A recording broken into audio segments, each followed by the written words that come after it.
పచ్చ రంగులో ఉన్న పిల్లలు ప్రపంచంలో ఎక్కడైనా ఉంటారా? మీరెప్పుడైనా అలాంటి వాళ్ళను చూసారా? మీరు చూస్తోంది 12థ్ సెంచరీలో జరిగిన ఒక నిజమైన ఘటన.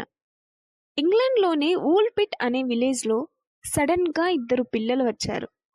వారి చర్మం మొత్తం పచ్చ రంగులో ఉంది.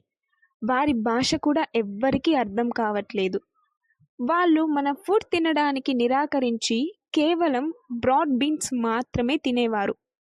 కొన్నేళ్ల తరువాత వారి స్కిన్ నార్మల్ రంగుకి మారింది. కానీ వారి మిస్టరీ మాత్రం విడిపోలేదు.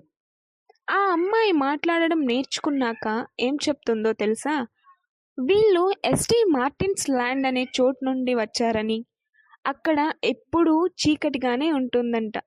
సూర్యుడు కూడా ఎప్పుడూ ఉదయించడు అని చెప్పుకొచ్చింది. వీళ్ళు నిజంగానే ప్యారలల్ యూనివర్స్ నుండి వచ్చారా? లేదా అండర్ గ్రౌండ్ వరల్డ్ నుండి వచ్చారా? సైన్స్ దగ్గర కూడా దీనికి ఆన్సర్ లేదు. ఇది ఇప్పటికీ ఒక మిస్టరీగానే ఉంది. మరి మీ ఒపీనియన్ ఏంటో కామెంట్ చేయండి. ఇలాంటి షాకింగ్ మిస్టరీస్ కోసం సీక్రెట్ వరల్డ్ తెలుగుని సబ్స్క్రైబ్ చేసుకోండి.